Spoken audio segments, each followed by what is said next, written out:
Let me see. Let me see. Let me see. Greetings, greetings. Just in case you're live already and you're seeing me, because I don't know, but we gonna find out. KFC boss, Kenny Marshall, bless up yourself. We are almost at the top of the hour for Context Matters. You can hear me clearly. You can hear me good.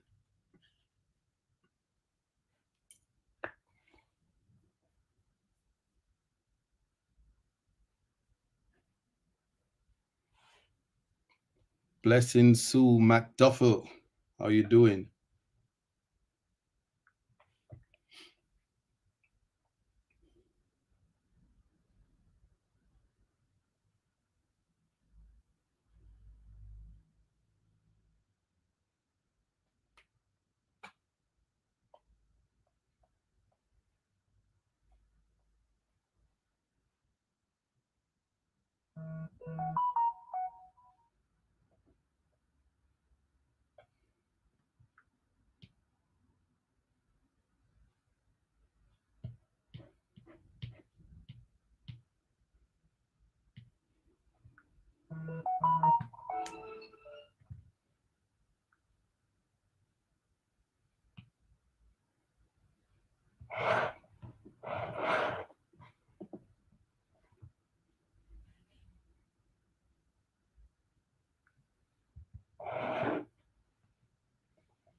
KN. Blessings all. Hello, One Love JA. Big up yourself. You have such a lovely pick up. That's how I see you know. Cynthia B. Bless up. Herbert Tolson. Jennifer Carty. Blessings. Big up, big up. I'm gonna do my best to multitask.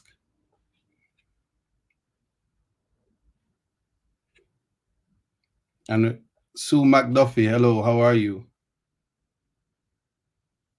We're gonna have a beautiful conversation, and we're now at the top of the hour on Reggae Global Radio. And you are tuned in with ISAT, Context Matters. And I just, you know, no better way to express words. Just what it takes to be a man.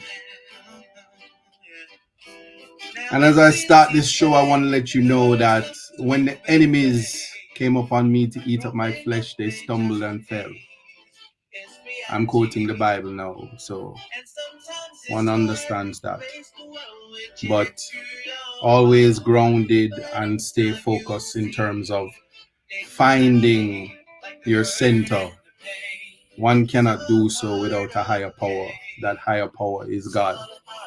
And I always, as a mantra, rely on Psalms 121. I will lift up mine eyes unto the hills, from whence cometh my help.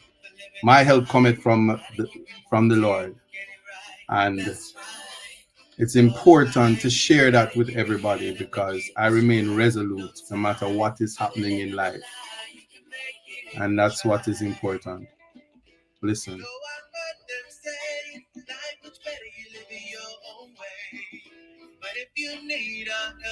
Rochelle Letts, good afternoon. Pamela Brown. Yes, I started with Psalms 91. Feeling the Love. Sharon Savage. Caribbean Jewel. Dorit Elliott.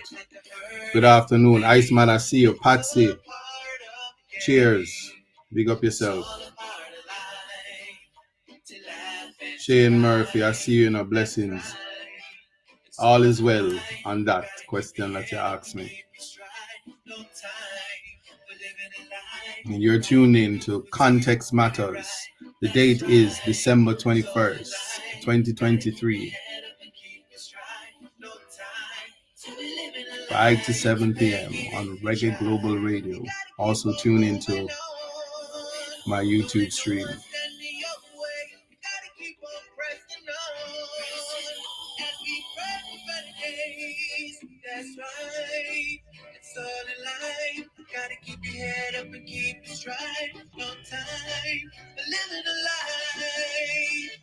And this is what we do. We keep it moving. Always take it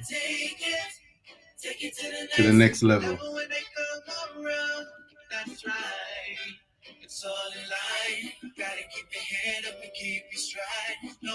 Sandra Jones, good night to you as well. Oh, I never mentioned where I'm at right now. I'm broadcasting straight out of London, and the time is 10:03 p.m. So I stayed up just for you. Bojo shall remain says, I'm unbothered. No, I'm humbled. And that's what we're going to discuss that today. There's no arrogance to the blessings that God has bestowed. Jennifer Carty, blessings, Naya.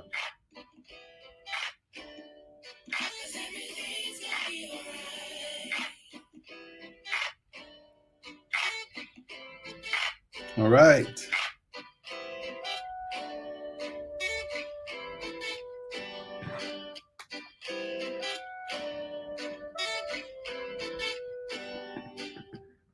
Yes. So, want to say greetings again. Carl Williamson. I'm interacting right now, so we soon get started. But I gotta tell you, today we're going to talk about God's intervention. It is the equivalent. If anybody have any conversations about how they feel about the death penalty and the importance of a stay, we're going to talk about that, because when there is spiritual intervention, especially judicial intervention, I get the opportunity to come right here and say to you, listen, I told you so. On many platforms, I've been on many platforms where I constantly defend the judiciary and speak about judicial independence, and speak about my faith in the judicial justice, the judicial system in Jamaica, and its importance. And a lot of times people always says, I live in La La Land. Well, that very land, La La Land, is the Jamaica land that I love. And so in the context, and why we say context matters, is that we're going to break it down to have a full understanding how to separate politics from the judiciary, from the executive, to understand the separation of Jamaica, the two Jamaicas that we live in. And big shout out to the diaspora and all who is watching, because it is your eyes and it is your prayers and it is your spirit that will always keep in check when there is injustice that's happening across the world. And that is the power of the people, and that is the power of prayer. And that is what we will be talking. And see, Pat said it, no weapon formed against me shall prosper, because God has his hand. I want to say God have him foot in the mix, and stepping out of Babylon one more time. And that is the context that we will be speaking about. But some housekeeping business. If you're just joining, I would ask you to follow the YouTube channel, Isaac Buchanan 5419. Subscribe, like, share, invite your friends to have conversations on the platform. And we have a lot to learn. I have a lot to learn from you. So it's an interactive program, and I will need your interaction. And as we investigate and we break down the context, so we can have a general understanding of many things, because that is important. And we need to ensure that we communicate properly with each other. And if you're in agreement, you can just in the comments say yes, amen, true, whichever one it is. You just let me know. That is important. Now,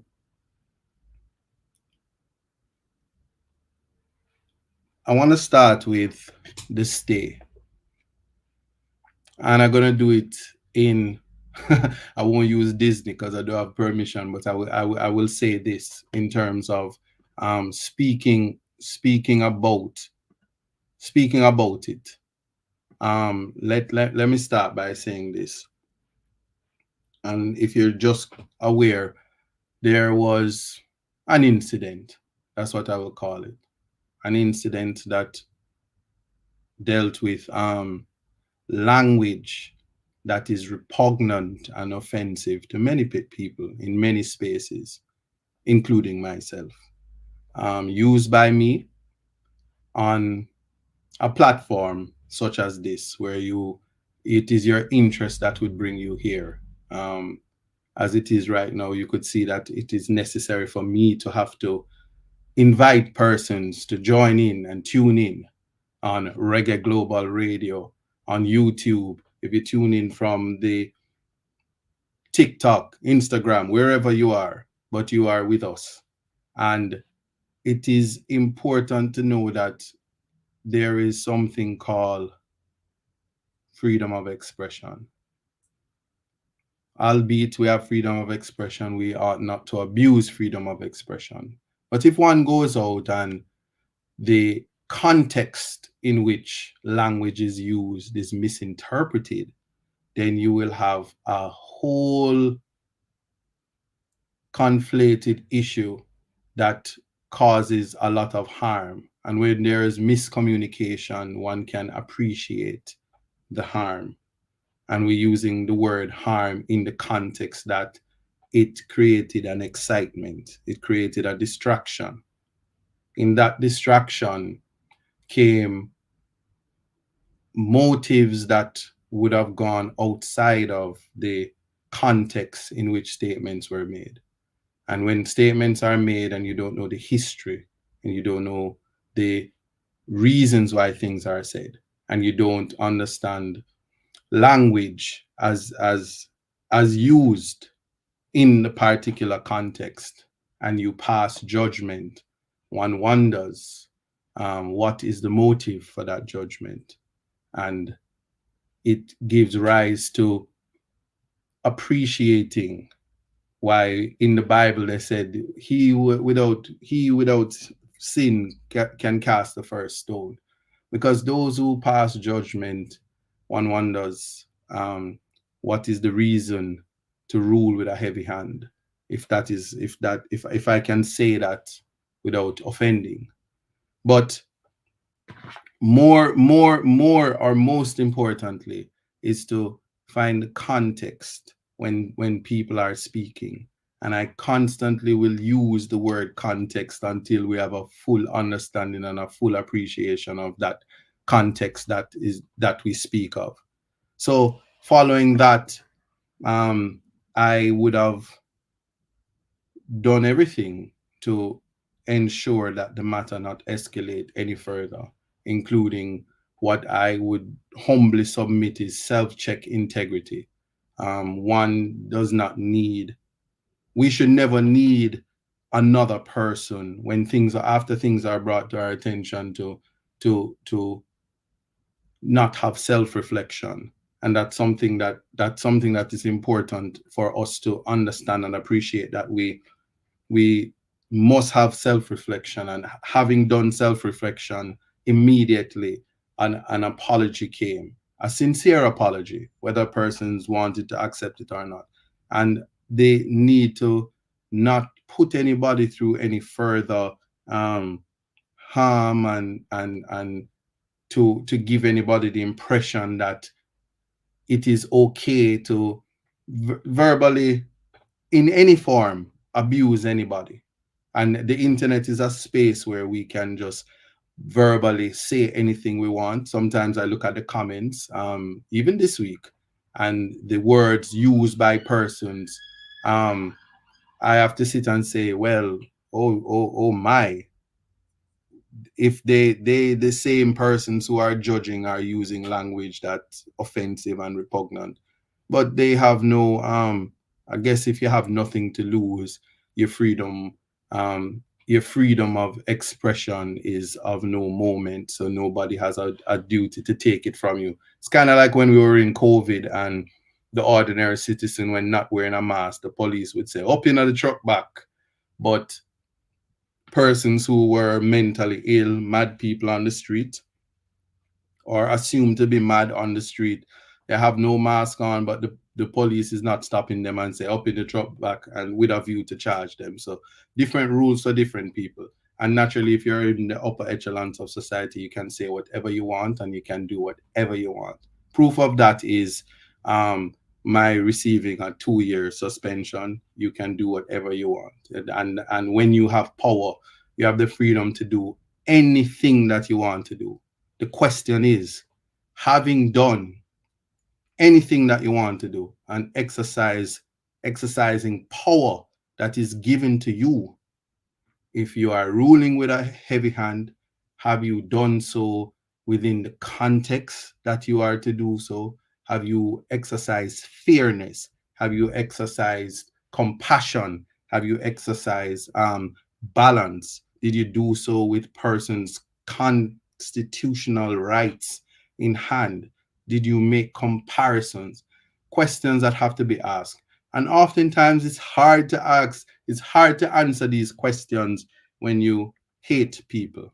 It's hard to answer these questions when discrimination is a part of your quasi judicial function, because you're not a judge. Judges are a special class of people whom you will respect because they have transitioned or transcended into a different arena, and there are certain things they are cloaked with independence, they are cloaked with the inability um to be biased, and even where there's bias, persons understand that um it is not one where it is implicit in nature, and so persons can look to it to see if it gives rise to the decision not being fair.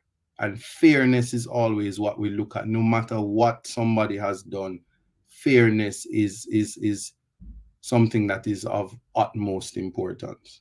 Well, that being said, in the context of being faced, and many of you who are here was aware of it, in the context of being faced with unemployment, um, in the context of not being able to represent a large amount of persons who otherwise would not have representation because they simply don't have any money, not being able to communicate, and just the approach.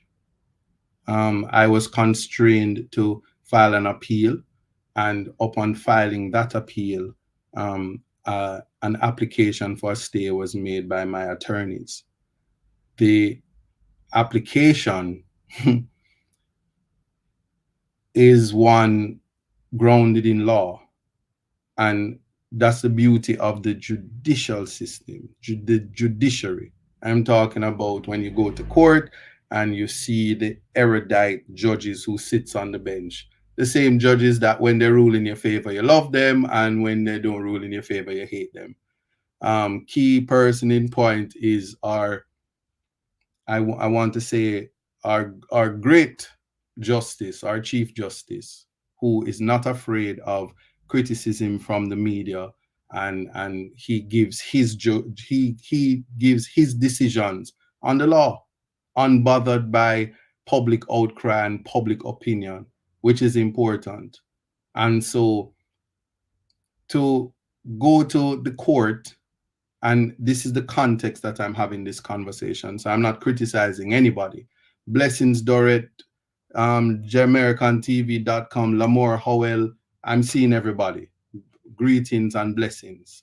I just want to get this out so you understand that when it is that you are faced with any situation, and why can yes, I was making Nordy, I'm making reference to Justice Sykes. I can say his name. Because you expect from your judges fairness. You expect from your judges to deal with evidence. You expect from your judges to deal with that which is before them and nothing more. It is not a popularity contest. It's not a beauty contest. It's not a favorability contest. It's a contest about what does the law say and what can we do based on the law. And it is in that vein that, with prayers from everybody, and even myself, and understanding what is at hand and what is before, and using conduct, one put complete reliance on the justice system. And the justice system, like I've always said, and why, and proof of why I have complete confidence in it, is that it did what it was supposed to do. And the judge, hearing the evidence and the arguments before him, made a decision. And naturally, when a decision is made, persons are happy and persons are sad. But what the most important is that the idea and concept of justice is what is going to be the order of the day. So it is in that vein that I spoke about the state and what the context in which we are to look at it. But there is a very much, big up yourself, Dean Brown. There's a pretty much an appreciation. There's a great appreciation for how the process works, the appellate process, and understanding that it does not end until you get to the final court. So if you don't get a favorable verdict or a favorable decision at first instance, you have a next opportunity. And as a fighting person, and I can tell you I am a fighter, we do not put down our hands and give up until the spirit and God does what he is supposed to do. And so that we are made like that. And I'm saying we because all of us have that strength in us, and all of us have that ability to try to understand, learn something new every day, but most importantly, fight for your rights, um fight for your freedom. Because I honestly believe that we are still stuck in a colonial state. We're stuck in we're not we are not miles away from a slave induced state, a mentality that prevents us from a mentality that prevents us honestly from pretty much doing advancing. I'm going to use that, advancing, for all persons to advance. That is what we are missing and what we must get to. And once we understand that, and I'm even, I don't know, and I'm quoting Bob Marley, and he said, emancipate yourself from mental slavery, none but ourselves can free our mind. And yes, he took that from Marcus Garvey, if I am right, somebody can correct me. That mental state that we're talking about is what is the context that we need to look at. And here's what I mean by this. We need to understand that where does our power lie and how do we use our power? Never at any time do we need to exercise violence. Humility, compassion and empathy and love is the greatest power that mankind has.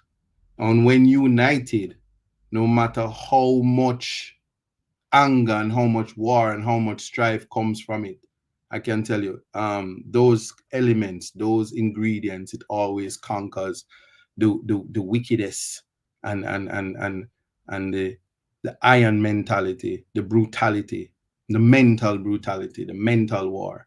And so we must know that if things aren't working out, not for the individual, but for the greater good, a utilitarian concept, we will not get an opportunity to advance as a nation.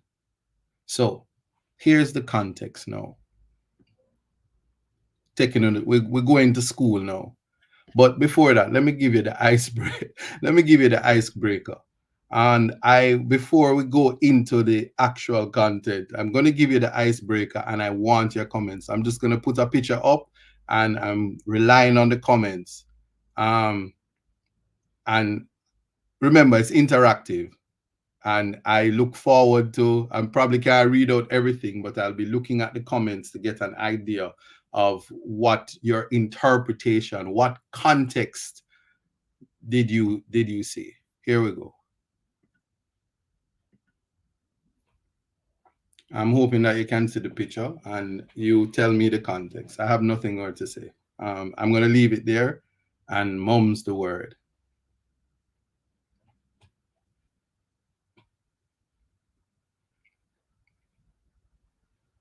Blessings, Delroy Henry.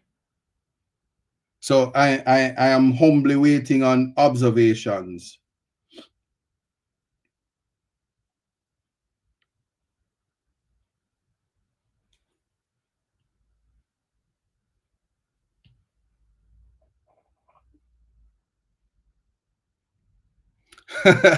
Anne Marie, you see, sunshine. Everybody is laughing. But so as I said, I'm currently. This is the beauty of it. I am currently in London.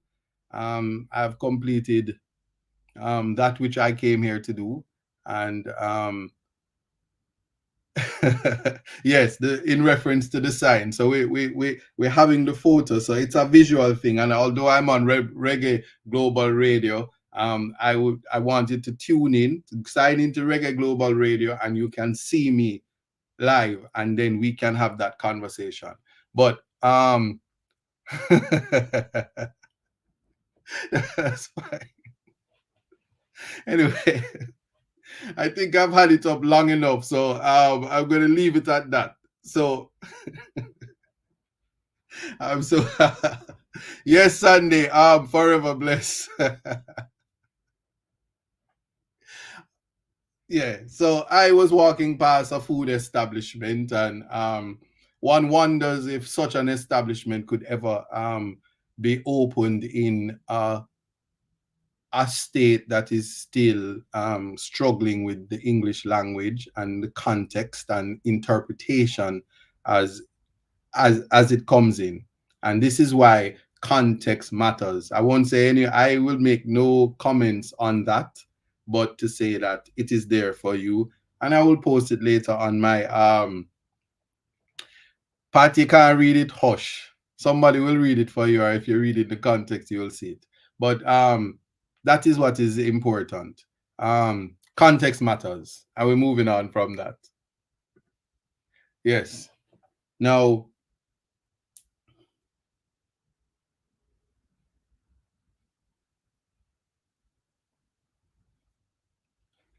all right. So the judiciary, and here's what's important. We are going to go through what is known as a constitutional change. There is now a mission to do away with the Jamaican constitution and start afresh. Now, that start afresh is in the context that the constitution that we have now is a colonial constitution and it doesn't serve our people. Well, I'll say to the people, humbly, my submission is the Charter of Rights, which is very young and very few have managed to read it and interpret it, and it's still open to interpretation. But what we do know, Justice Sykes in his Julian Robinson, aka against the state, aka the NIDS decision, and Justice Batts would have set out how important the Constitution is and how important the Charter is, and how revolutionary the Charter of Rights is to the Jamaican people. And the Constitution was made to serve the Jamaican people.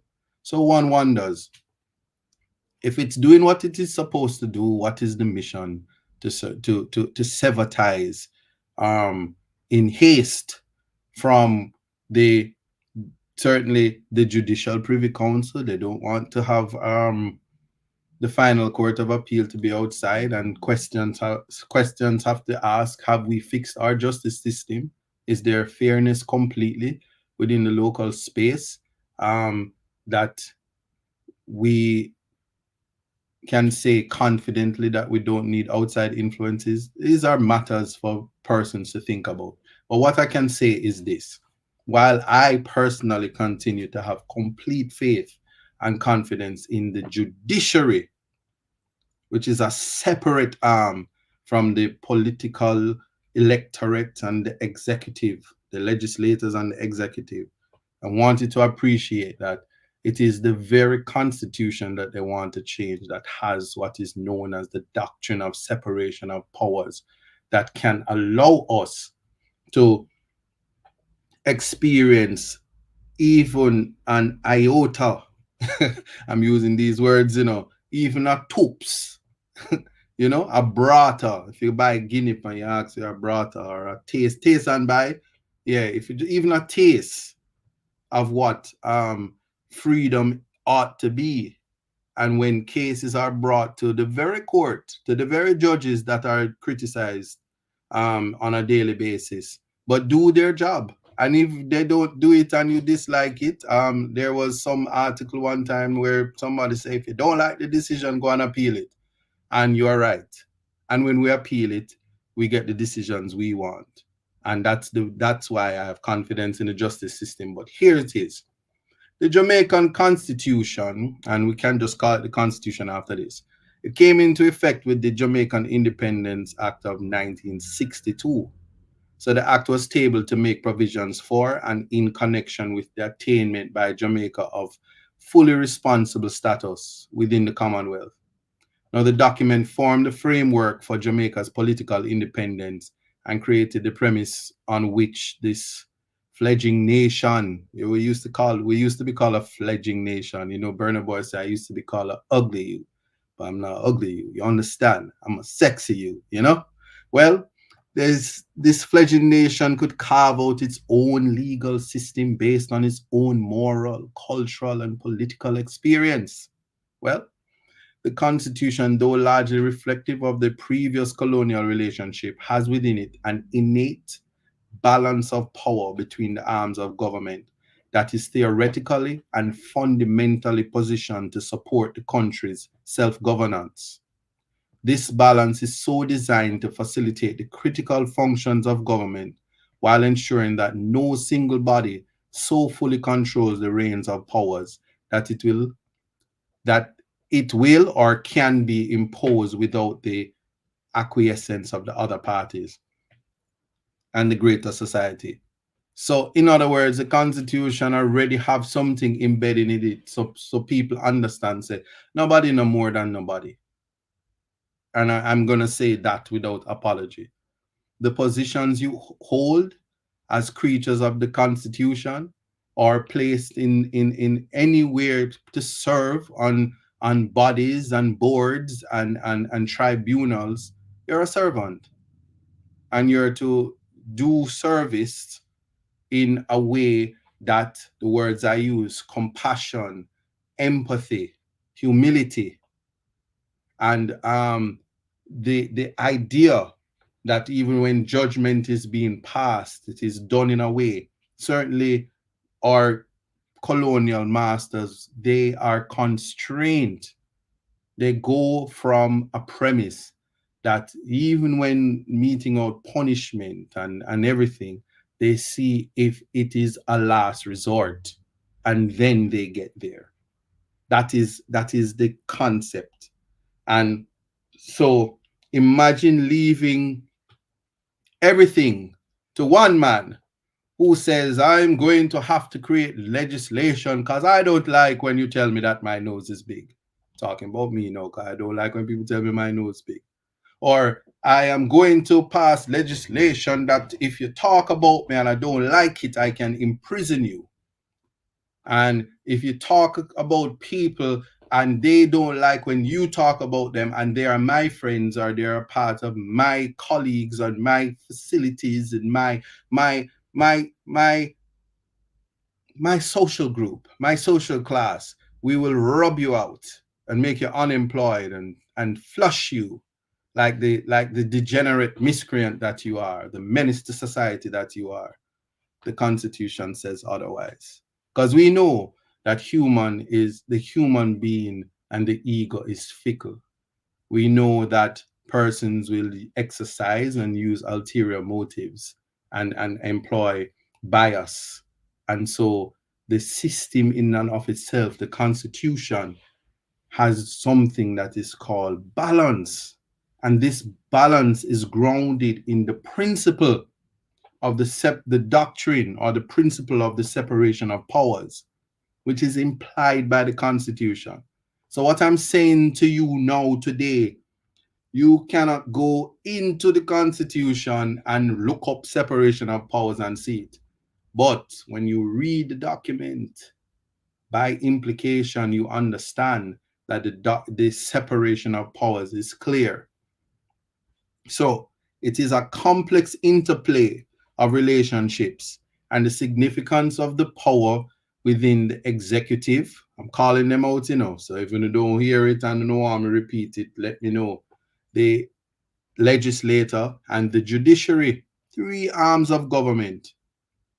And the latter emerges as the keepers of the gate in maintaining this equilibrium through its function as the arbiters of justice. So I'm talking about all of this to speak to you about judicial independence and why I am always humble, humble, humble, humble, humble, humble, and honored to be an officer of the court, but to serve the people and ensure that access to justice is for everybody. I can't do it for everybody, but to ensure that it is for everybody. And we lead by example. We serve by example. And we do the best at what we do. So the doctrine, so the keepers of the Constitution, the custos morum of the Constitution, and I'm not talking about the custos, not the JP custos thing. We're talking about the custos morum, the guardians of the Constitution, the guardians of justice, the arbiters of justice are the judiciary. So they are equally, every single one of them who are robed are equally as important as the prime minister and as your ministers and as all your top people, except they don't descend into the arena. They have judicial independence. They get their salaries regardless. So you vote till you're tired. Even if they don't vote, they have their position and you can't move them. I would tell you when you can move them, but them stay there till them say, I have done my best. I've done it all. I did it my way and I'm going to go. Give me my pension. So you can't buy them out. You can't trick them. You can't. It's different. And the Constitution is set up that way. So the doctrine, let's talk about the doctrine. The doctrine of separation of powers was first proposed. I'm not gonna laugh. Last week I told you about Plato, and he was taught by Socrates. Well, the person who proposed the doctrine of separation of powers is the philosopher known as Aristotle. And Aristotle is a Greek philosopher from 384 to 322 BC. And it was made popular in the 17th century by a French writer, Charles Louis de Montesquieu, right? No, and he has no relation to the minister Bobby Montesquieu. I'm just making that clear. But he argued that for an independent judiciary to exist, the three arms of government must have separate and independent powers within their areas of responsibility.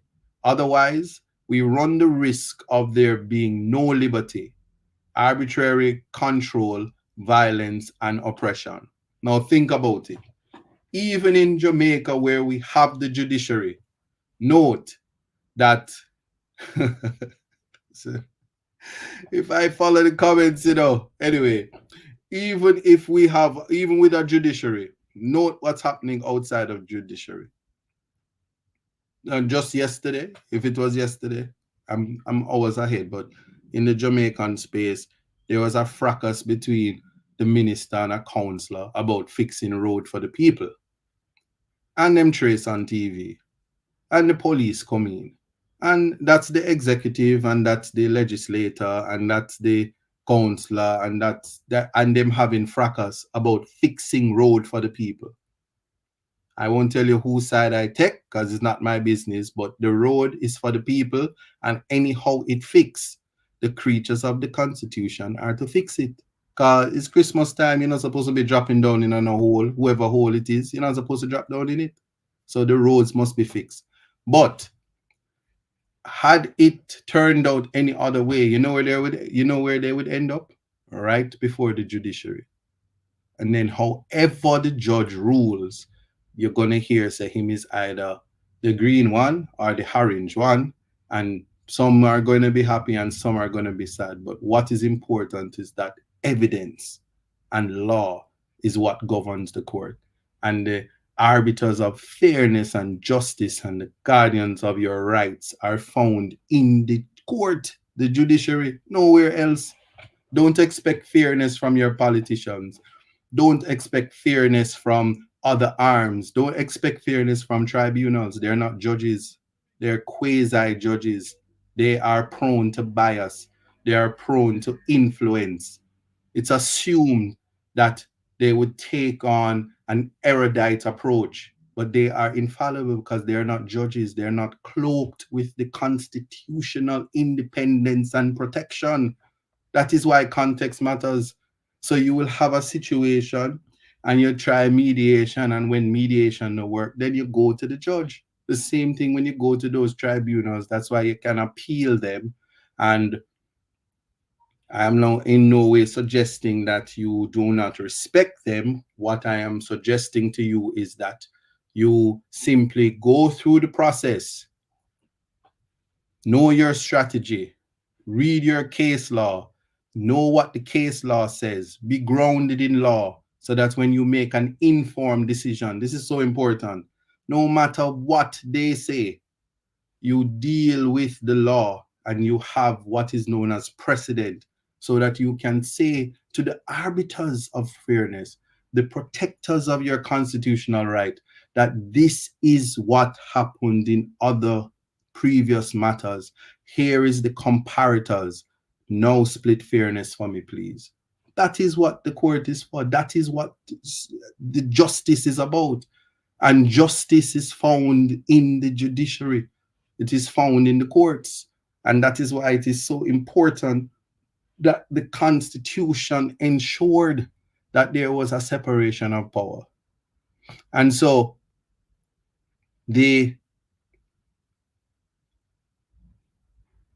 for the independent judiciary to exist, and I'm going to go again, the three arms of government must have to be separate and independent powers within their areas of responsibilities. Otherwise, we run the risk of there being no liberty, arbitrary control, violence, and oppression.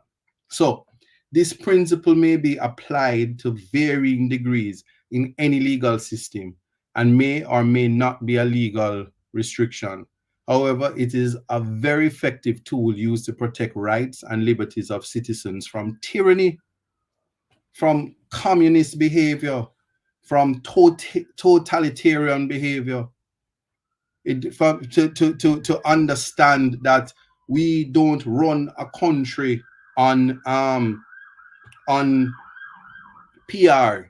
We run it on fairness. We are to run the country from a humanitarian concept. And is in this vein, I will say, we are to congratulate the Prime Minister, Andrew Holness, for giving one of 11 persons, 11 families, a home after demolishing 11. And the conversation is we await for the prime minister to give the other 10 split equity, split equality, show, lead by example. As if you can find one house for one of 11, you can find the other 10, regardless if they vote for you or not. You are their prime minister. And then I can withdraw the case. It's a beautiful thing, because we're not here to um, bring down shame and be political. We're here to ensure that people are okay. So that's one less person to have to deal with because the person got a house. So nobody should say she's selfish.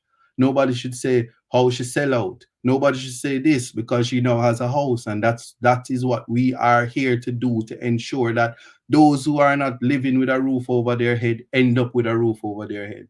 That is the promise and the mandate that government ought to do. We are too few. If not for the assistance of the diaspora, so many of us, barrel wouldn't come this December. And no, not because I'm in the UK. Me not send no barrel. And if me pack a barrel, me I send it for myself. And I just KFC I got in there. Anyway, let me stop that. But so that is the context, because if that doesn't happen, then the arbiters of fairness is going to have that as evidence that when one makes restitution or compensation, it should be done with equity. Equity and equality are constitutional rights. It's found in the Constitution. And your Custos Morum of the constitutions will look at that and find the comparator and look for the equal treatment, looking for equitable treatment from your government officials. Well,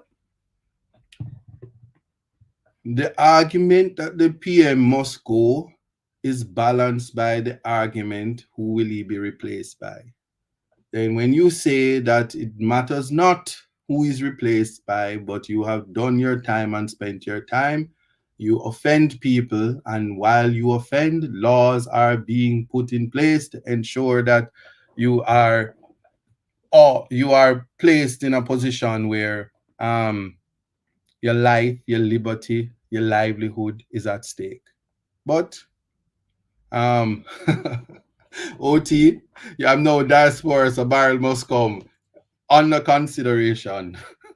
All right, so the Constitution, by virtue of Section 34, establishes Parliament and the legislators as the first arm of government and comprise the Queen and the Governor General and two houses and the Senate and the House of Representatives. And then under the next section, it is given power to make laws for the peace, order, and good governance of Jamaica. They decide special rights, immunities, and powers of the Senate and the House of Representatives and its members, and the conditional power to alter the Constitution. Let me break that down for you. The Constitution creates some creatures in the legislative and the representative head by the Governor General, and they are the ones who are to make the law. And then the Governor General then gives the executive power to be used on the Queen's behalf, either directly or through officers under him. So they give the power, and all state actions can exercise the power. It says Section 69. I should put up that photo, but let me leave that alone. Section 69 establishes the cabinet as the main body to direct policy. The cabinet, consisting of the prime minister and other ministers chosen by him, manages the general administrative functions of the government, and it is accountable to Parliament. And the Governor General, together with the cabinet, comprises the executive arm of government, the second arm of the government. Notice how the legislature and the executive overlap, and the Governor General in the mix of all of that. I want you to pay attention to that.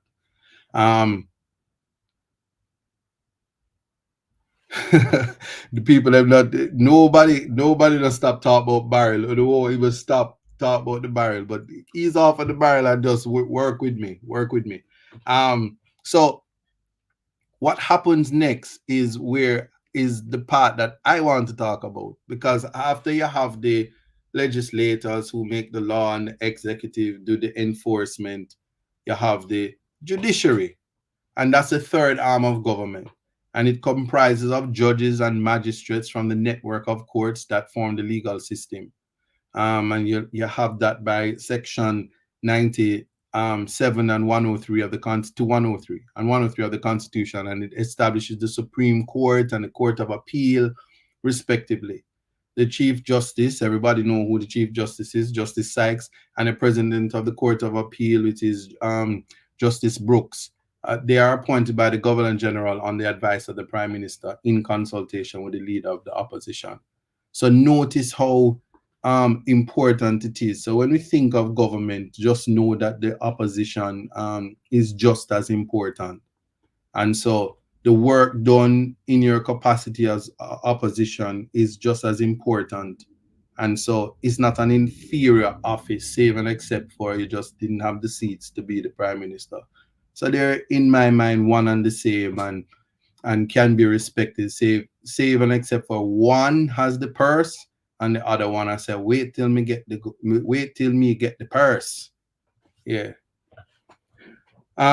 So the other puny judges are appointed by the Governor General on the advice of the Judicial Service Commission. And it is important to note that there is some degree of interconnectivity between the executive and the legislature, as members of the cabinet are also members of the parliament. That's why I was saying there is a kind of, it's like the same thing, them twine up, right? And so in layman terms, is a somebody said the purse well empty. In layman terms, is a fronting kind of thing when it comes to the legislature and the executive.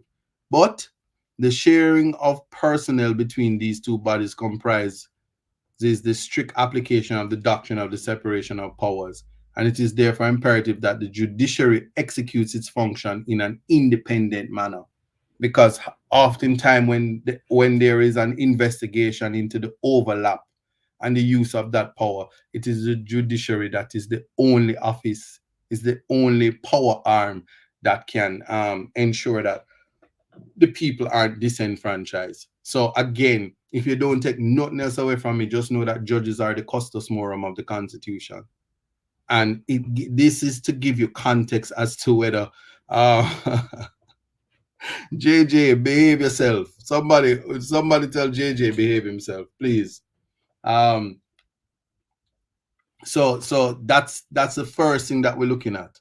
Now, the Constitution, it supports the assertion that the judiciary has not only the right but the responsibility to review the affairs and policies of the executive and the legislature to ensure that their powers are being exercised within the limits of the Constitution. You hear that?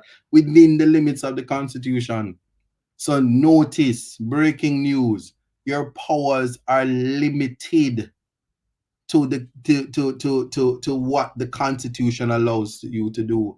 Anything outside of that is void to the extent of what the Constitution allows. So if you are wondering why all of a sudden we want to change the Constitution because you can't do what you want, and you have to be box shuffling and sidestepping and resetting states of emergencies to circumvent the Constitution. I want you to appreciate that. So, in exercising this duty, a court can declare a law unconstitutional and therefore null and void, as in the case of Adrian Nation, Karine Wright, and the DPP and the Attorney General of Jamaica. And as I said, recently, most monumental case, the needs decision. These things are so important because, as I said, tribunals, the prime minister, the ministers, the police, the all arms of government, they can do whatever they want. They can even murder you if they want. They can take your life if they want. But the question is, in doing so, was it done within the remit of the Constitution? Was it done within the powers that was given to them by the Constitution? That is the most important and significant thing, the crux of the matter. Well, Key cases, Moses Hines and the Queen. It's a gun court matter. I'm just using this to give the example that it was underscored that the fair and effective administration of justice constitutionally rests only within the powers of the judiciary. You hear that?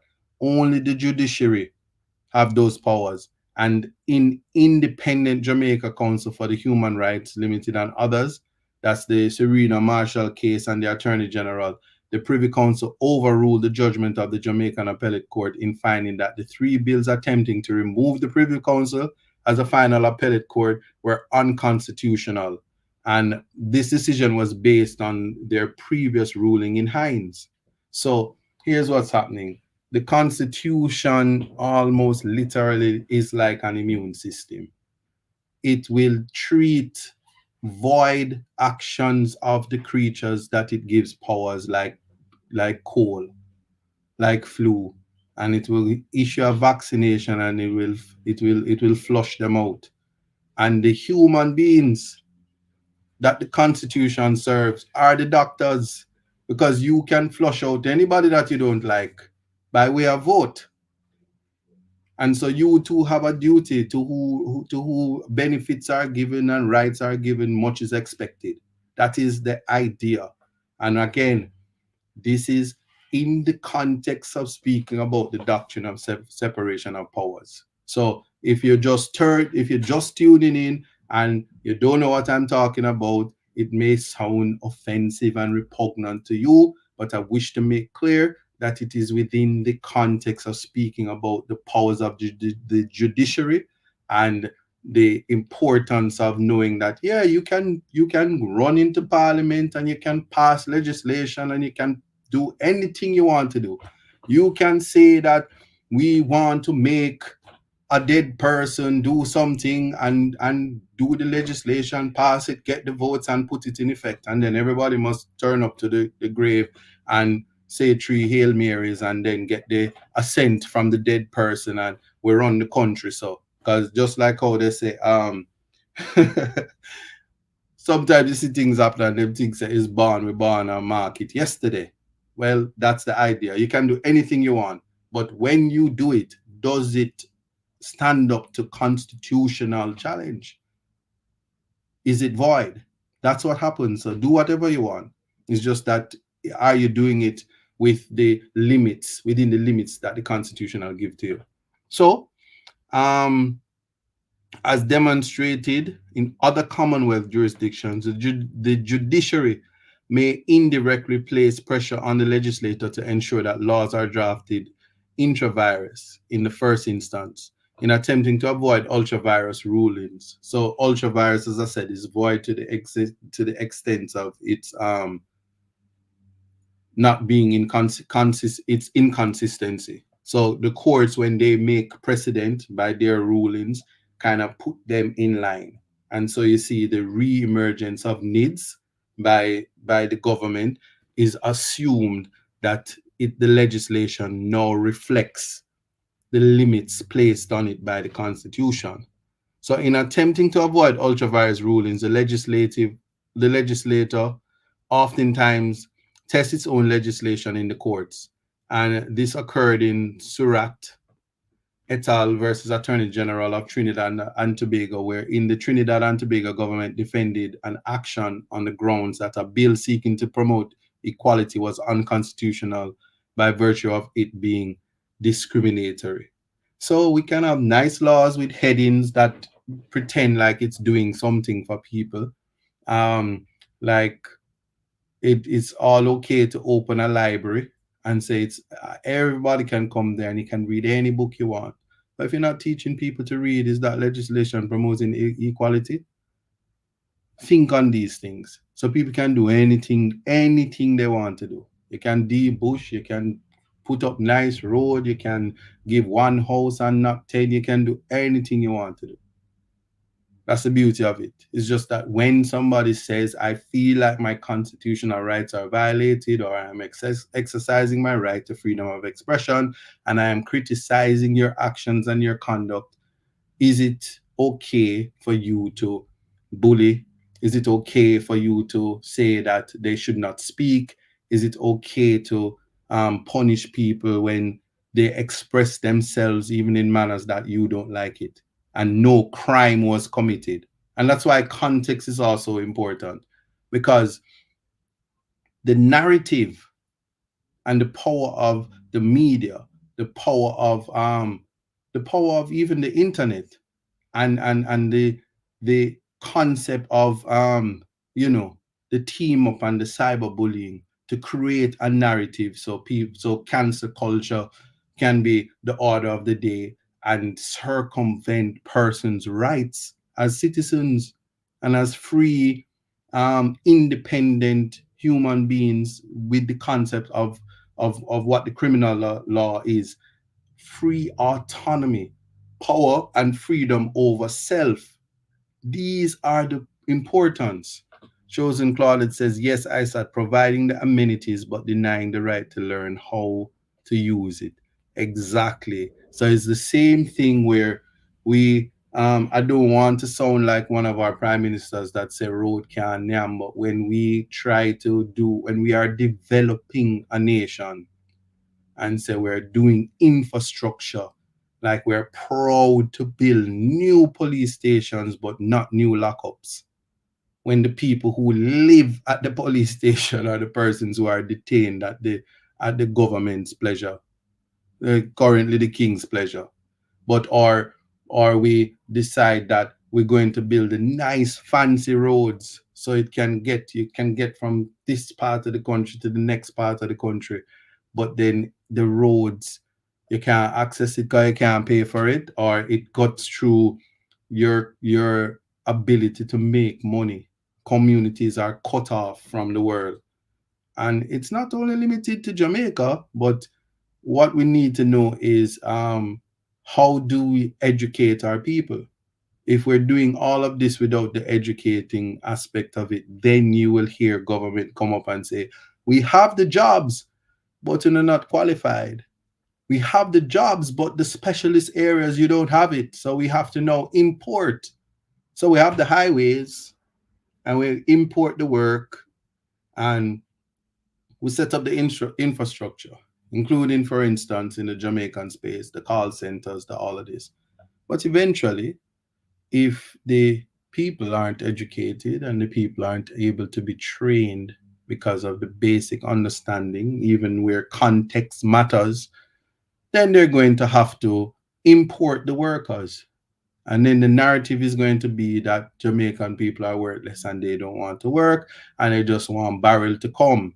And then when the diaspora hear it, we say not a dime or a letter or a 50-cent stamp. I think Buju said that, but big up yourself, Buju. Yeah, that is the aspect of it. And so when these things happen and the citizen says, listen, my right is being, has been, or is likely to be violated, and take their matter to the court. All that is required of you under the charter is to identify the right, and the court, as the custos morum of the Constitution, will or ought to investigate and do the rest. Sometimes you get the wrong lawyer and him don't know nothing, and so him lose the case. But then him appeal, because him say him know something, so you have to see. But yeah, I'm criticizing myself, so I'm not speaking general. But it's important that even if you didn't have a lawyer and you go down there and you write on a piece of paper, just appreciate that in the pursuit of justice, procedure is a slave and not a master. We are at the top of the hour and you're tuned into Reggae Global Radio with ISAT. Context matters. The date is December 21, 2023. We're going into some commercials. We'll soon come back.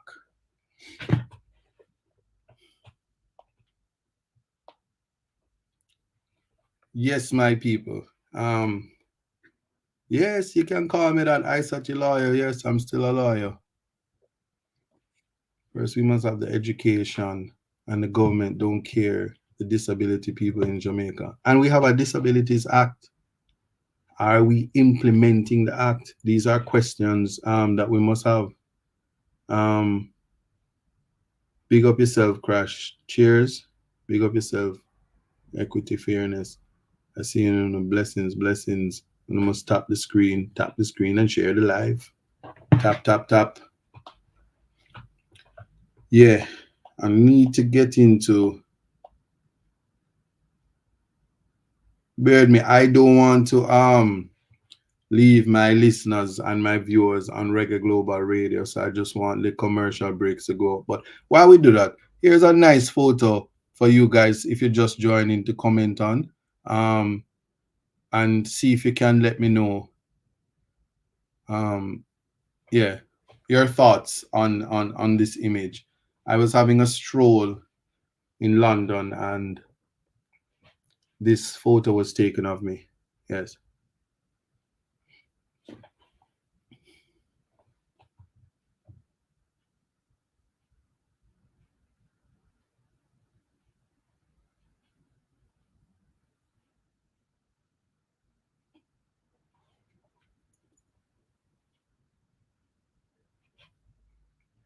No, it is not inspired by anybody. Good evening. Yes, big up yourself, Janet Jones. Doreen. No, I'm not zooming in anything. Use your device. Learn to use your device. Yes, the red sign. Making reference to the red sign. Oh boy.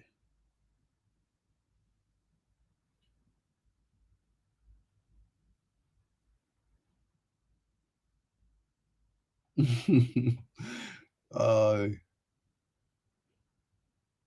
I try to keep up with the.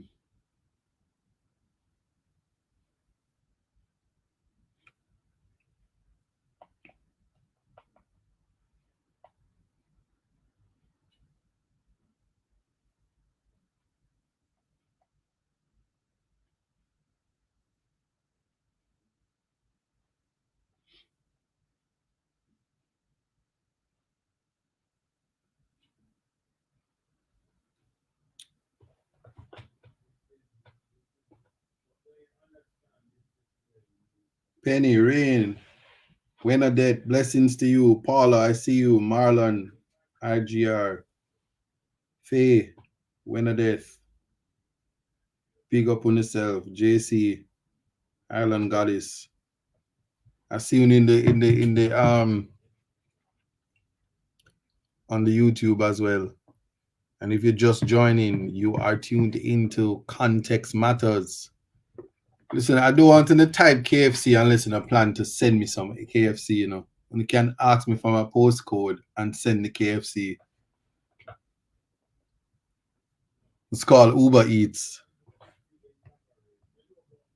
Dennis Herbert. Let's go. Context matters.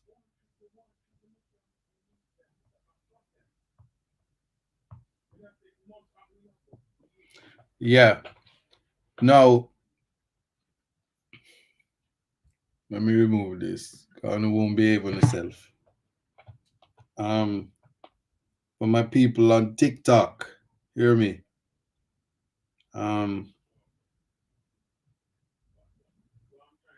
Right here.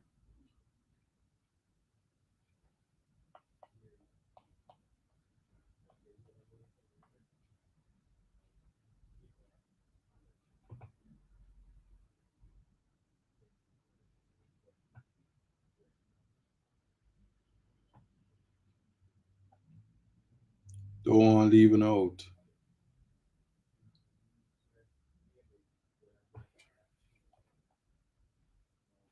That is the image. Yes, so it's who knows it's tree barbecue tree or no, is what kind of stalker mentality is going on here. Andrew Vervin, big up yourself. Jennifer Carty. No. Jennifer, what you mean? What you mean by naughty? Talk to me. I'm confused. JP, I hearing you.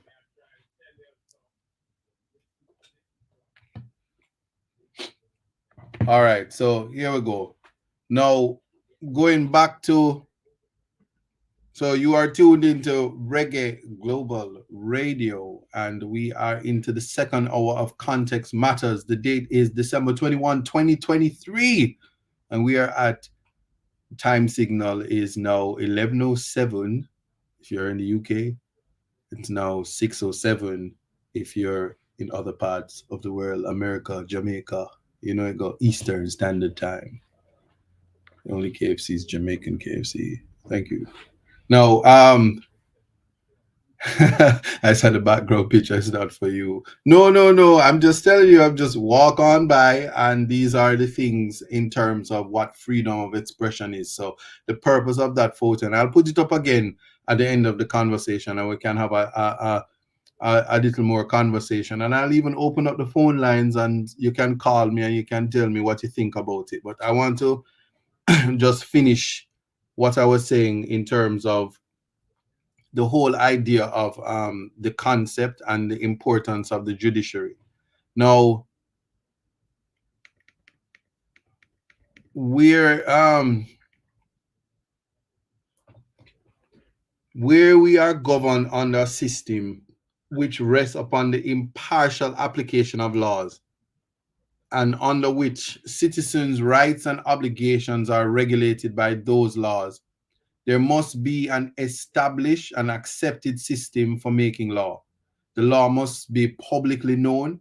Interference with rights and obligations must be justified within the law as the perception of rights, freedoms, and equality in society is influenced by the quality of judicial rulings. In the spirit of judicial independence, the judiciary must be impartial and may not be influenced by any source except the law. That's the judiciary, you know. It's not expected of anywhere else. It's not expected from tribunals. It's not expected from um, clubs and associations and colleagues. And it is just that's something innate to the judiciary and the expectations where that come from. Give me 1 second. Carlos. Carlos. Yeah. So within the Constitution, security of tenure and security of salary are entrenched provisions designed to insulate the judiciary from pressure intended to influence their rulings. Judicial impartiality is defined as the freedom of each individual judge to reach a decision within the law without undue interference or pressure from government, other judges, the media, or any other source. When you see when I read that, just think of Justice Sykes and you understand what judicial independence look like. Let me read it again. Judicial impartiality is defined as the freedom of each individual judge to reach a decision within the law without undue interference or pressure from government, other judges, the media, or any other source. So while attempts to directly interfere with the fair and effective administration of justice may be limited, it can be argued that several factors undoubtedly affect the court's ability to properly execute its role. So we're going to now talk about why it's still important at this time. I'm not going to say forever, you know, but my submission to you right now, my people, my humble submission is that at this time, in the context, in what our society is going through, right before your eyes. As I said, I'm going to call it out again. The serial calling of the states of emergencies without participation by the opposition and to circumvent the spirit of the Constitution at a time like this. Why it is important that at right now that we do not need to remove ourselves from the Privy Council. And I just want you to appreciate that. Now, in particular, right? Here it goes. Particularly within the Jamaican context now, financial constraints arising out of cost-cutting measures of Parliament and limitations in ministerial budgets has severely affected the resources and physical infrastructure required for the efficient operation of the machinery of the judiciary. So, in recent times, influential voices in the Jamaican legal fraternity have highlighted the need to address the issue of limited resources, um, including once upon a time, but very recently, we see otherwise, that certainly,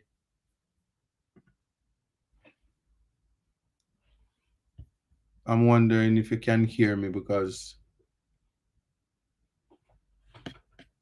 I'm seeing like I'm having technical difficulties.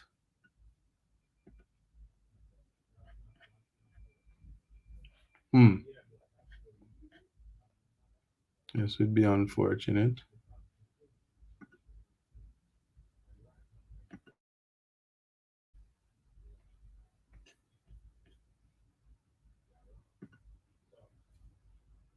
Wow.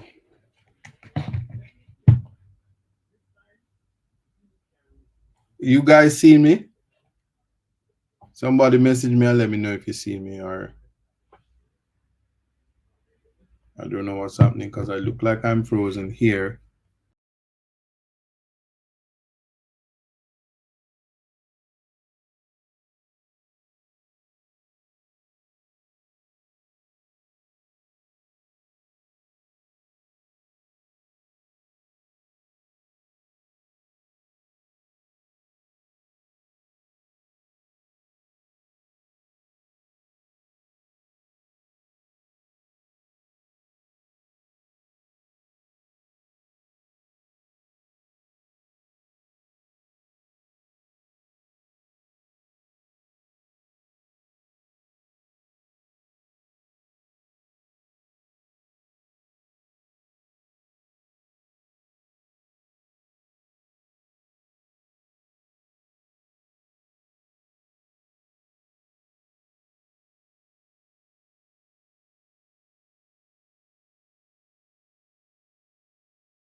All right, so I'm having a ratty moment.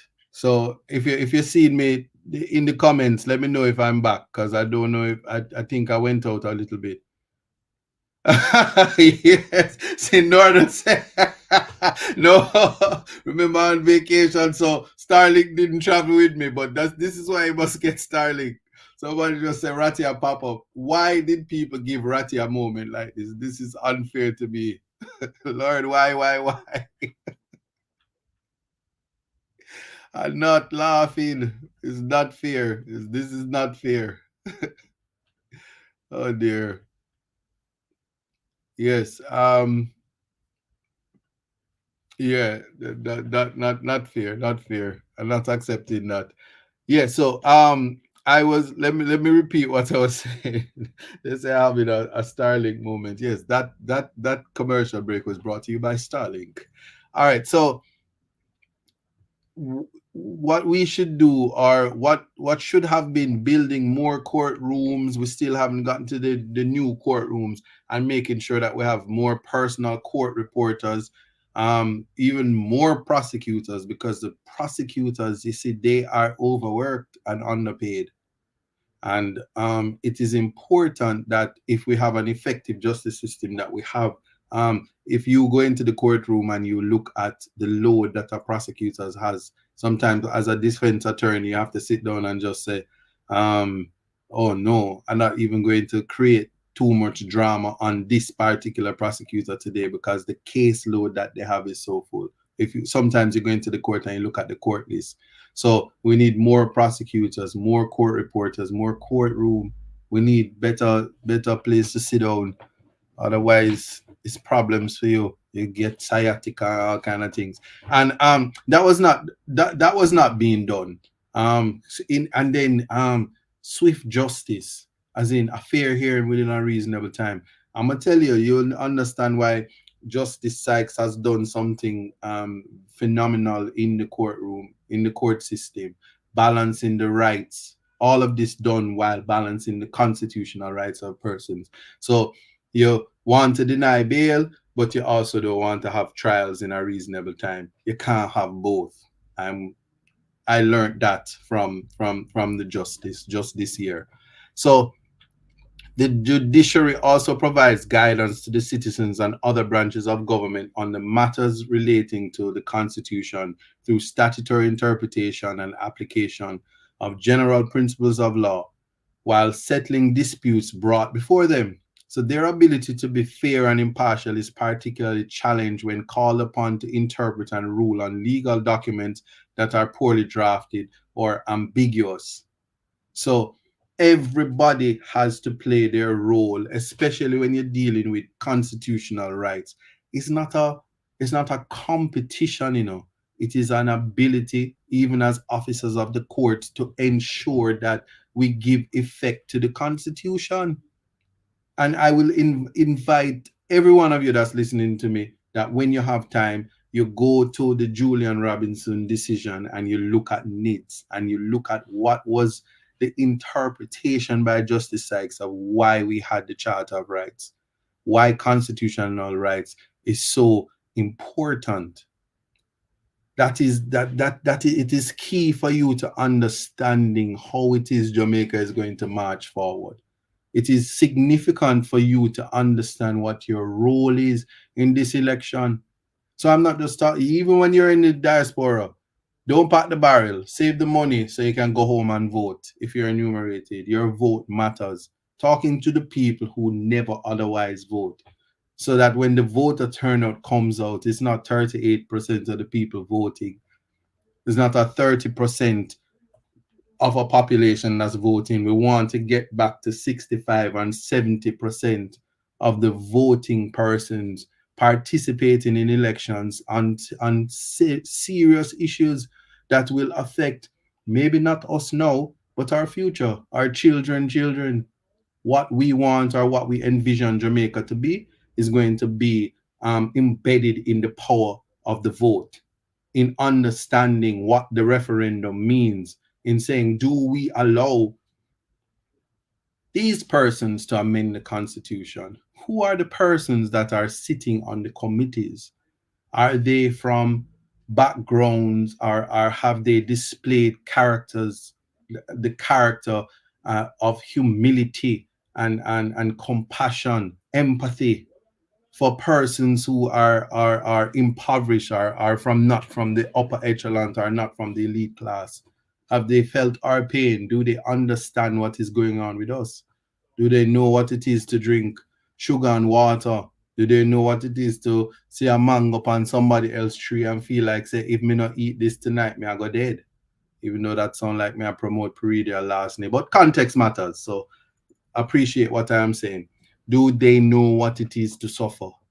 Do they understand the plight of the people? Do they know what it is to live in a yard and you don't have title to the yard, but you know for sure, say your granny grandfather did own that yard, so I feel your yard. But them coming to the mic and saying, if your grandfather didn't leave a will, we can take it. Yeah. So nobody tell you about your rights, and the changing of the law and changing things to disenfranchise people who don't have the educational know-how, who don't have the aptitude to challenge and stand up for their rights, while people who are doing so for them are being silenced and removed from positions to effect service to people. It's a matter for you, but that's the power of your vote. Um, my screen is black. Your screen is black. Your screen is blank now. Good night, everybody. Is it still blank?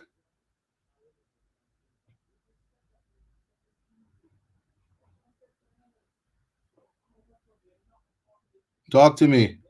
Do I need to refresh?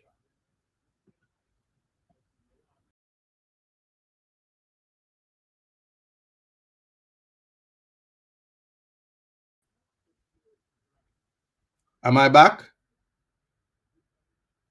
Okay. Somebody's saying okay. They're saying I'm good. All right. Great. Great. Great. All right. Yeah. All these technical difficulties because Kevin is not here. If I sound like Will Rattigan, then you know why I don't have Starlink. I don't know what's going on. I know how you feel, Ratty. I will not make fun of you anymore. No, tune into the Will Rattigan show on Saturday. And Paul, listen, if you tune into Reggae Global Radio, it's exciting times. We are marching along with technology come January. We have so many exciting things for you. See what's happening Thursdays, see what's happening Monday to Friday, Sundays to Friday, non-stop. We're just like 4 hours short of a 24 hours broadcasting. We're gonna fix that, We're never gonna be bored. We're never gonna be bored. Um, Kevin, who remember Home Alone? Anyway, all right. I don't want that. I don't want to sound like I have ADD kicking in. So let's get back to the matter at hand and deal with this.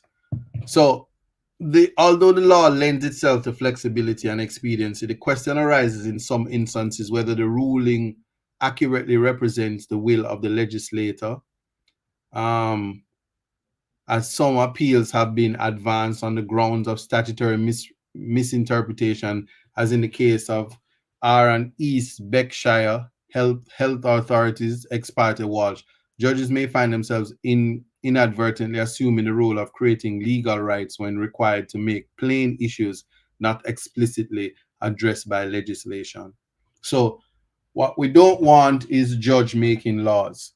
What we always want is for judge to interpret and say no, and appreciate that when we do go for redress, constitutional redress, that the judges don't overstep their bounds on the legislator and the executive as well.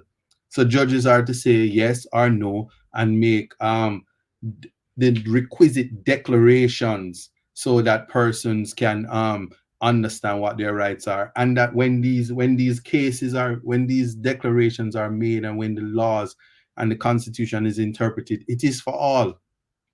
So sometimes the candidate, you don't need to like the candidate. And so it's today for you, tomorrow for me. So those who are excited and ecstatic and laughing and feel like, yes, when something happens to a Rastafarian, you say me and a Rasta and them not eat pork and me like pork. So, you know, business will happen to them. Or when it happens to a woman and you say, well, me a man, it don't apply to me. Or when it happens to men, it can equally happen to women. So what happens to one and a constitutional violation for one of us is a violation for all of us. That is all I want people to understand. So even with the calling of the state of emergencies, just because you live uptown and just because you live in neighborhoods where those things don't affect you, and because you drive your nice cars and they don't stop you, and because it's an inconvenience to you but you go home and you're living good, it doesn't mean that other person's children are you're snuffing out the future of somebody's innocent child who is being mischaracterized, whose life is being turned upside down, and not everybody has the tenacity and the will to recover from traumatic experiences. And these are things that we have to take into consideration, that every child in Jamaica is our child. Every human in Jamaica is our human. Every life in Jamaica is our life, because we are one. And there's so few of us inside and outside of Jamaica at large. We are Jamaicans. And so we have to appreciate that. And what you see, once we appreciate that, we understand, and we won't look in the wrong direction for justice, because the justice is found in the halls of justice, which is the judiciary. We have to regulate and check state actors. And then our constitution has a section called 13(2)(b) that binds all organs of the state, including the judiciary, to take no action that abridge or abrogate or violate your constitutional rights. They have a duty not to. And it is the court. So when you're dealing with people, and I'm going to talk to young people now, when police stop you, you don't war with them, you don't fight them. You say, thank you, sir. Take me to the station, sir. Make me my $4 million, sir. Please don't abuse me, sir. I'm not doing anything wrong, sir. Can you take me to the station, sir? And if you want to charge me, sir. If you can't give me station bail, I will get a lawyer, sir, and deal with it after. And then go see your lawyer and collect your money. But keep your life intact because we only have one. But look to the judiciary for your help. The rest will come from God. But you have to be alive. You have to be aware. Choose your fights and choose your battles. So when you go and you face people who want to destroy you, know what you are, pray about it and do what you have to do. I'm a good example of that. When the forces come up against you, know what you are to do. Listen to God and seek justice. That's all that is required of you. But if you're not alive, you can't do it. And we only have one life and we have to protect it in every sense, physically, mentally, emotionally, spiritually. If we do not do that, you will miss out on it. And I'm just saying that understanding where to go, who to contact, how to seek justice, who is responsible for giving you justice, how to access it, how to go around nepotism, how to identify whether you're the elite or lack thereof, embracing your culture, understanding your deficiencies. Do not be offended if you are uneducated in matters that you know nothing of. I'm an uneducated chef. I'm an uneducated cook, but I'm a professor of KFC. I promise you that. I can tell you I might not can I can't tell you the 13 herbs and spices, but I can tell you the intricacies of a six piece. But anyway, I won't digress too much because it's hungry me must say hungry. But just bear with me. Um, I want to know. Melanie laughing at me, They're laughing at me. Um, Here's the thing. No, I won't talk about Pratt and Morgan this time, but I will say this. The judiciary also exercises its constitutional mandate through a process of judicial review, which is the means by which government departments, local authorities, or others with lawmaking and administrative powers are confined by the courts within powers granted by the Constitution. So, although Jamaica does not have a specific judicial review act, provisions for judicial and constitutional claims fall under administrative law claims. And in Section 56 of the Supreme Court of Civil Procedure Rules 2002, the judicial review is an important tool of the judicial branch. And judicial review should not be confused with your ability to bring a constitutional claim under Section 90.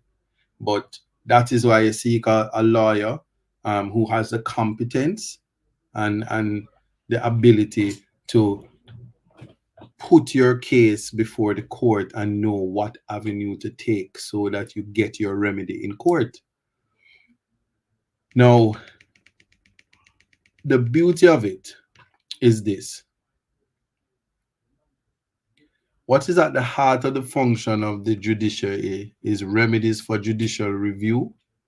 And it includes certiorari for quashing unlawful acts, prohibition for prohibiting unlawful acts, and mandamus, which is a mandatory order for requiring performance of a public duty, including a duty to make a decision or a determination or to hear and determine any cases.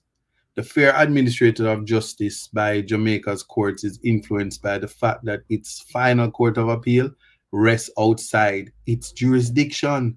I'm going to say it again, the fair administration of justice by Jamaica's courts is influenced by the fact that its final court of appeal rests outside its jurisdiction. And I am submitting to my people that That is the hallmark of our justice system. It is, because justice must be seen to be done. Yeah? The idea of justice is that when it's done, everybody say, I eat that, that's a justice. The concept of the outside jurisdiction, because you see, we can't have our cake and eat it too, We can't say, oh, we are a country that's developing and we setting targets, we set 2030, we set vision 3040 right now, because 2030 now go work, and we're going to have these nice glossy mandates to do, and we're growing, and then we beat our chest and say, I'm the only one that do this, and we sound like Bounty Killer, and we need a hammer because I'm the only one. Yes. And we carry on like that without and accepting that we are building.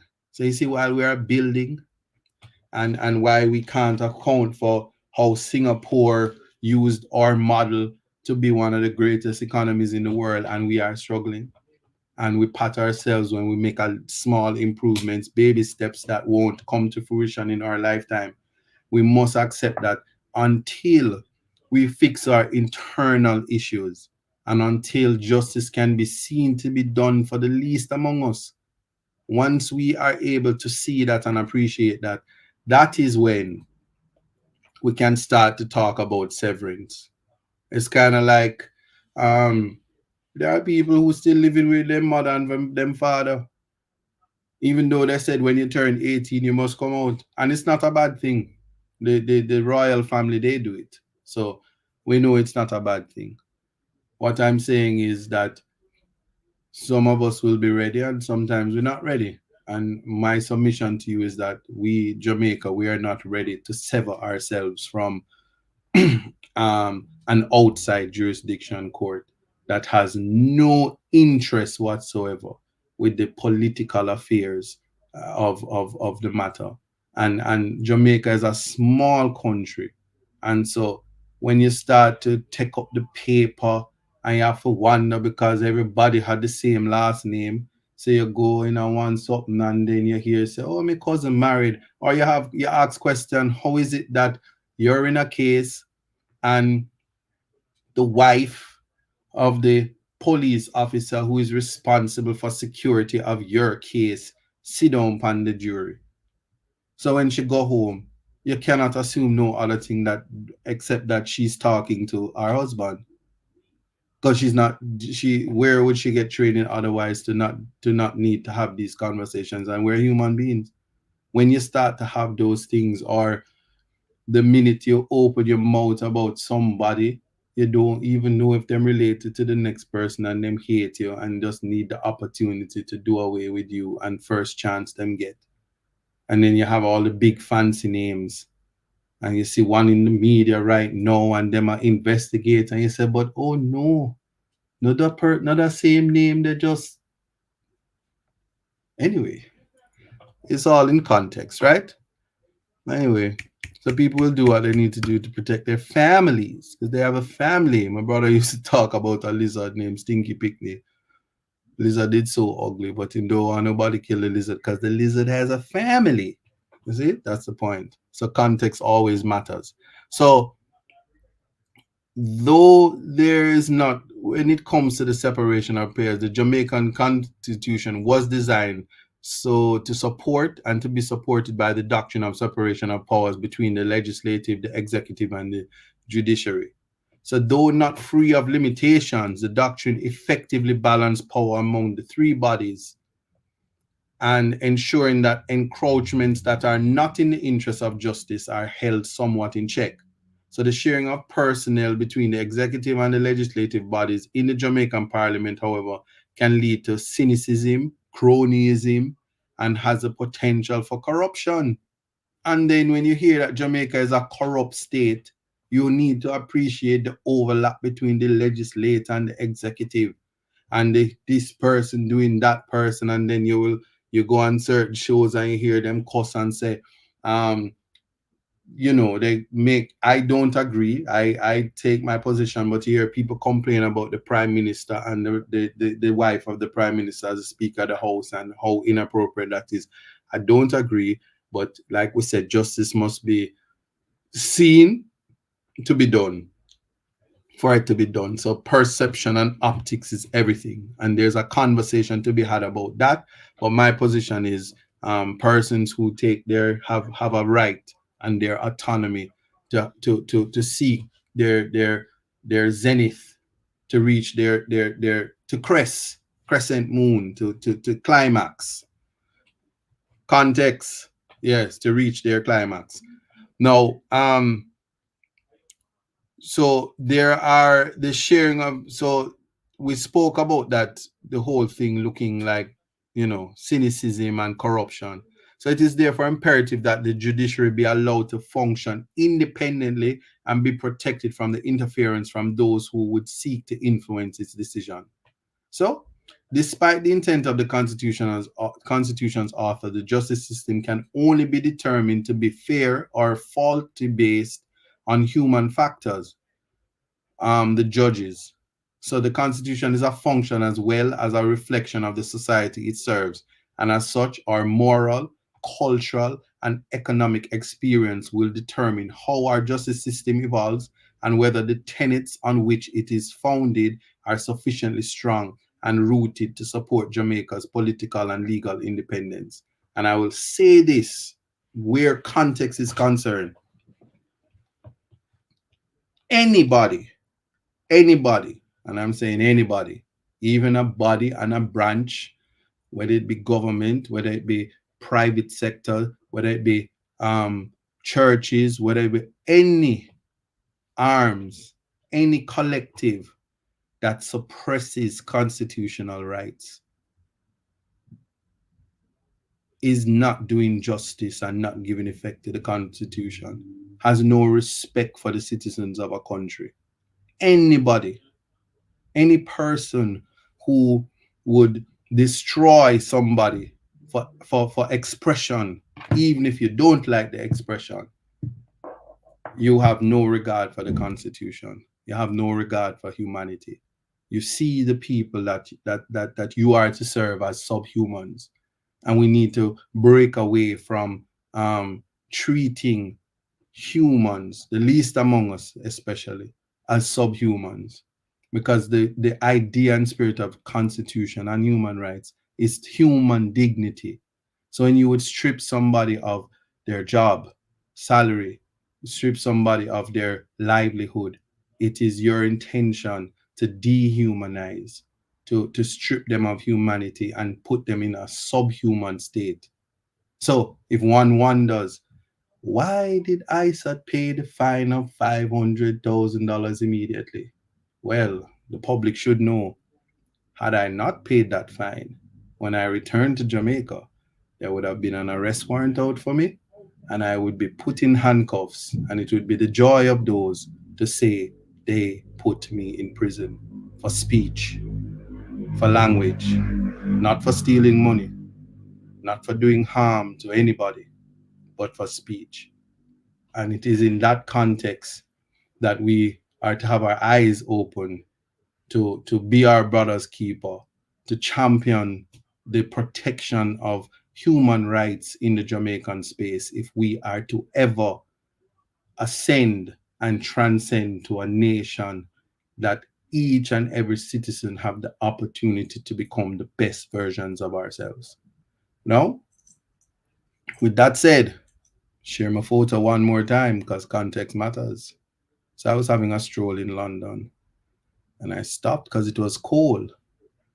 And I put up my hand because it was cold and I wanted to shake off the ice. And this is what the photo looked like.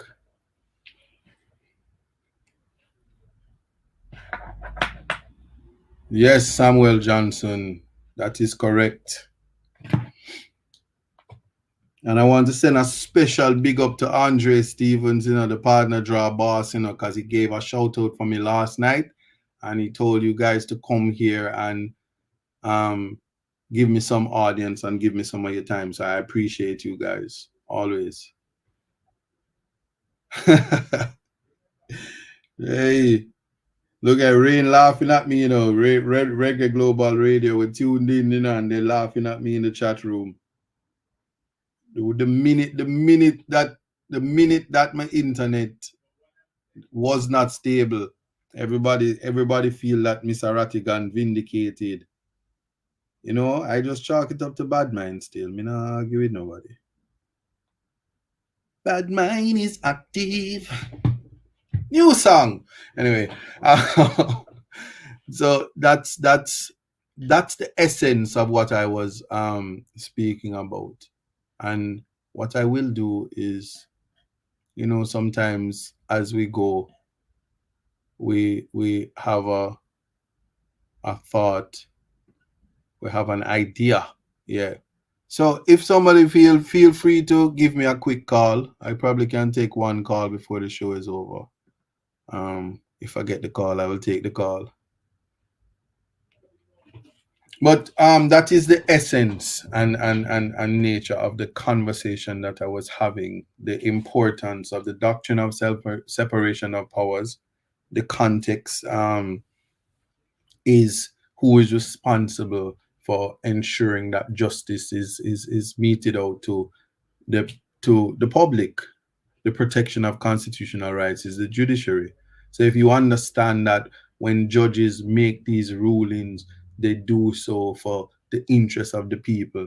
And you might not like decisions sometimes, but certainly for those who found themselves not familiar with what a stay was, and why I generally always am feeling so confident about the justice system and understanding the law, that is definitely why context matters, and definitely why it's important to keep your ears to the ground and learn something new every day, because it makes you wiser, it makes you stronger, and it makes you better. And I am human. I don't profess to know everything, so I learn from you as you learn from me. Bless up, Joan Levine. And big up yourself, Yolande Spence. Aquarius Queen, blessings, cheers, cheers, big up, big up. Oh, the number small? Oh, people's screen is blurry. No, me no want call out the number. Me not call out the number. If you don't see it, we'll pick this up another time. Yeah. What a banger wrong them say. Big up yourself, Kishendo. Big supporter right there. Respect you. I see you. Petro, Milo, Dorrit Elliott, bless up. And if you're tuning in from TikTok, I see you as well. Milo on the YouTube, Milo on the TikTok. Yes. Kofi Tafari, big up yourself. I said Kofi, it might be coffee, but me just say Kofi. Adwin, blessings, I see you. Sharon Dawkins. So now you have an idea of the context. Feel free, whether you see me on the YouTube, leave a comment. This show will be posted and it will be there for you. You can leave a comment and we can have conversations before next week, Thursday, when we delve more into context in terms of what's happening in the space. But I found it necessary to give you an idea of the importance of the judiciary, the effect of Section 13(2)(b) of the Constitution on all state actors, including the judiciary, understanding and stripping the clogs and fetters and the smoke screens of why, and appreciating that judicial independence. Big up yourself, Zambo Buchanan. That's my brother. Yeah. And appreciate that the importance of the judiciary, judicial independence, and why they rely on evidence, and why they too are unbothered by the court of public opinion. And so when they rule, it is justice. Big up yourself, One Love JA. Blessings, Nordy.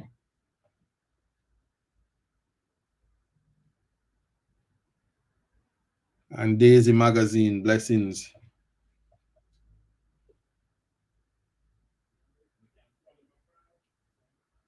Blessings, blessings. Yes, Steve Campbell, I see your context do matter. And that is it. Why I urge you as you go out into your daily lives that you perhaps look around you, look for the gray areas in speech and language. When you walk into hello, hello, you're gonna have to turn off your screen. Okay, there you go. Yeah, when you look into spaces and you look into spaces, you walk into areas, or you just drop into a conversation and you don't even um, know what is being said, but you hear language that might be repugnant. How you interpret that language may very well put a spin on it.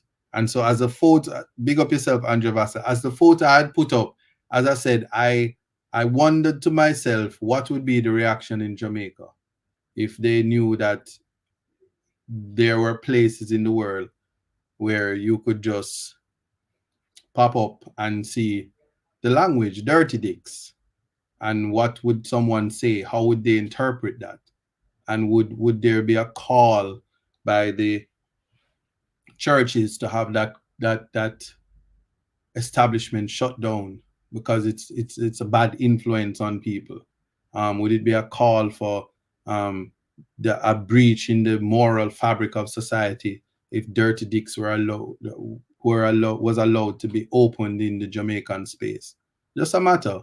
But other places in the world, people understand that persons are that's somebody's name and they have a right to use their name on their business establishment, and how you interpret it and where your mind is may very well be what the problem is. And so quoting language, speech, artistic work, how what in what context, and who gives the authority for false interpretations. Just this is just a matter for it's a matter for you. But I leave you with that gem and say that that is the context in which we should go about our daily lives, and finding the right context, interpreting, knowing all the facts, interpreting, having the knowledge, using mature considerations and not emotions and feelings and influence and bias to make decisions that affect the lives of other people. Yes, Petro E, food for thought. That is what I'm leaving with you. Food for thought. Somebody, Feniger. I wonder if your name should have been Jennifer Hardricks. I can't even pronounce it. Speak life. Blessings. And I see you all on this side too. Common Life 84. Big up yourself, Claudette White. All my supporters, I thank you for stopping by. It has been a pleasure once again to invite you into my space. You're rocking with ISAT. It's all in life, and context does, in fact, matter. Um, I take this opportunity to say thank you to the diaspora. Thank you to Reggae Global Radio. Big up yourself, Ratigan. Thank you as well for showing overwhelming support. Wayne Lonesome, Andre Stevens. Um, I if I left out anybody, I will be here to always give shout outs. This is not the space to say big up my mommy and my daddy and brother them for always be there in my corners and big up yourself. But I just want to say this, so you can appreciate that once you are alive, there is hope, and that's why they say you keep hope alive. Because if you are alive, there is hope. Being alive keeps hope alive. And once you are doing that, anything is possible. And once they do not kill you, once you have life, God will do the rest. That is the story. And let no man stop you from your destiny. because of distractions, because of knowing that which is to come. If you have a mandate, if you have something to fulfill, stay focused. Do not be distracted. Do not allow people to prevent you from walking into your destiny. Um, don't be like Jonah. Don't go away from what it is that you are here to do. Because once God call you, he will do things that will wake you up. Listen to the message. Exercise forgiveness, compassion, empathy, and at all times, humility is what is important. For those who don't know you, that may say you are arrogant, recognize it's because they've never interacted with you. And in time, God will reveal to even them the true nature of who you are. But we in life can never hide who we are. And that's why it is important using the Constitution to exercise freedom of expression, exercise your belief, your thoughts, your consciousness, finding yourself, because it is important to be you, because only you can live with yourself. And that is the context to which you must live life. Because when you are comfortable with yourself, you can be happy with your hair. You can be happy with your nose that them claims say big. You can be happy with your eyes that you can't see. So why this sound like Red Riding Hood that you can't see so good with? You can be happy with your lips if they're big, knowing that you didn't have to use Botox and collagen. But be comfortable with yourself. And beauty is in the eyes of the beholder. So don't feel bad if somebody say you're not beautiful or you're ugly, because they just don't see the beauty in you. And that's okay. And that is why context will always matter. And you listen to the words that people say and don't play Chinese telephone. I don't know why in the Jamaican space we're so good at Chinese telephone, because we never get the words right and we never get the messages right. But we are the best judges of the facts, and we hand down big broad sentence, and some of us can barely read and write, but we know the sentence that is supposed to be there. So that being said, I invite you to have a merry little Christmas, and don't feel bad if the barrel never come on time. I know that your family did their best to make sure it reach you, and while you eat your, I don't know if it's KFC, but whatever you're gonna eat for Christmas, do so in moderation and fix a plate for your neighbor and be merry. Understanding that life is something given to us, knowing we are to receive it. And as we do so, we must also appreciate it. Everybody's laughing with me, and I could call all the names, but as we get better at it, this is what it is about. Context matters. And my hope and my vision for this program is that context matters become a universal topic. It becomes a hashtag. So when you're out there, when you're posting, just post context matters. That's the hashtag. Context matters. And in your conversations, always tell people, especially when them arguing with you and you know you're right. Because me, I'm always right. So I just figure, because I know context matters and you do the same. You just tell them when them are going high and mighty upon you. You say, something, context matters. So I know that's why you don't understand. It will have them pause. So that is the movement, and that is what we are going to do moving into 2024. Showing people that context matters. Yes, hashtag context matters.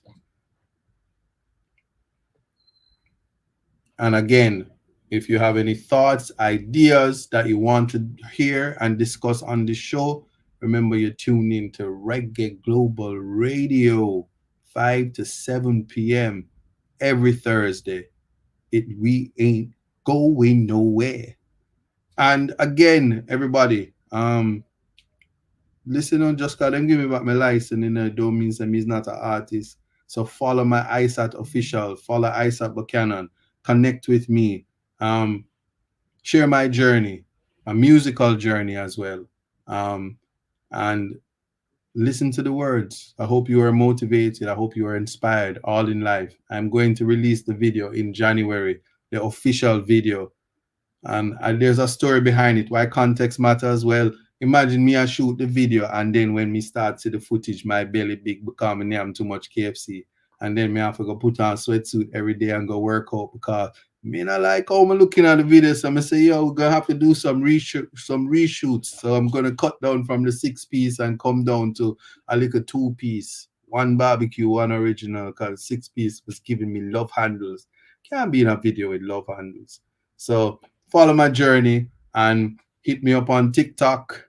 Come over to Reggae Global Radio and come into the comments. It's really festive over there.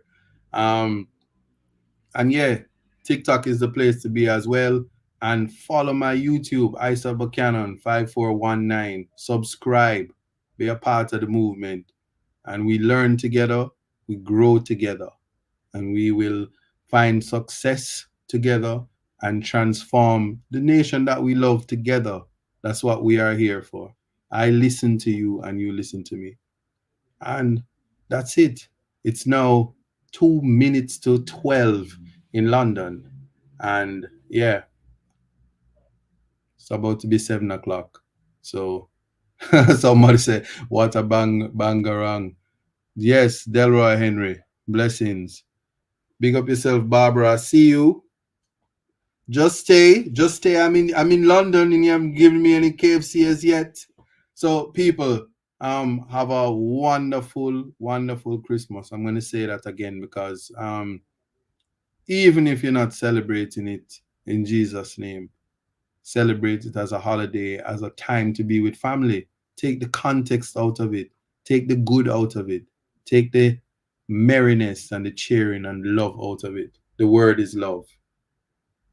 And any of you say me chat too much, me and the next year. Can me just, you know, things I'm done. When the things me done. When the things I'm done. Me just come.